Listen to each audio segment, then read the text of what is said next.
Avui, des de la biblioteca, us recomanem una obra de teatre, una altra obra de teatre, L'Huracà, de Carme Montoriol i Puig. El pròleg és de Marta Marín Dòmina i edita Arola i publica Teatre Nacional de Catalunya.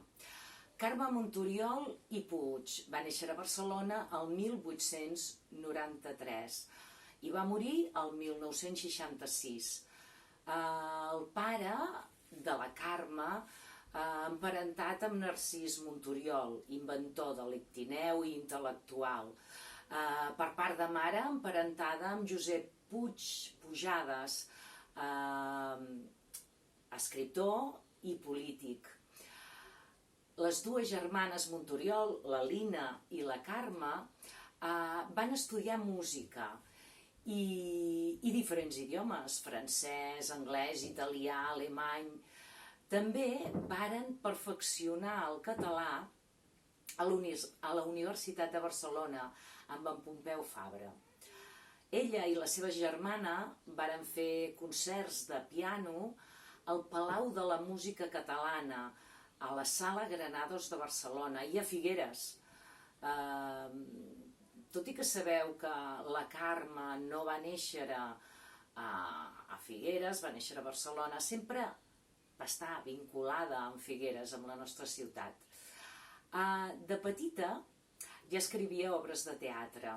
Sembla ser que li havien regalat un teatret de titelles i llavors ella escrivia les obres ja de ben petita, 13 anys, i llavors els representava amb el seu germà Joan. També tenia un germà, en Joan, que va ser un excel·lent pintor. Bé, no us comento més de la Carme Montoriol. Realment qui sap, qui té coneixement de la vida i l'obra d'aquesta fantàstica dramaturga i novel·lista és l'Anna Maria Velaz. Tenim pendent a la biblioteca que l'Anna Maria ens vingui a explicar una mica de la seva vida i de la seva obra.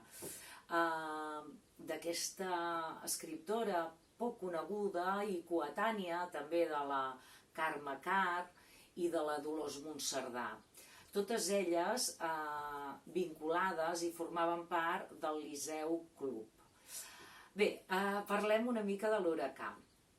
La Generalitat de Ventura i Gasol de l'any 1935 proposa a la Carme Montoriol que escrigui una obra de teatre. I la Carme, doncs, escriu L'Huracà. Aviam, primer de tot, qui va dirigir aquesta posada en escena? Aquesta obra de teatre es va estrenar en el Poliorama de Barcelona i la va dirigir? Qui la va dirigir? Doncs Josep Pous i Pagès, un altre empordanès. Aviam, l'Huracà. Tenim la Joana, que és la protagonista, una mare que ha dedicat tota la seva vida al seu fill, en Rafael, el fill de la Joana. Un fill amb uns sentiments molt forts, molt marcats cap a la seva mare.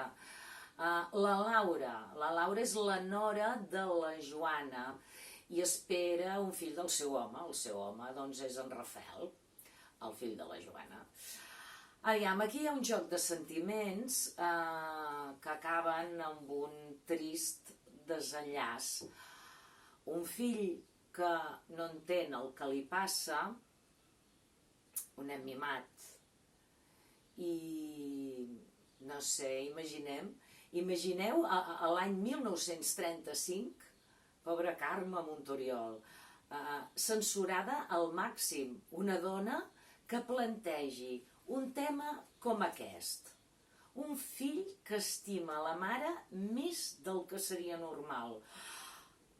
Uf, bé, ara també. Val. Doncs tot això no se'n pot parlar, però passa. Llavors, us recomano que llegiu L'Huracà de Carme Montoriol. Llegiu teatre. Us agradarà.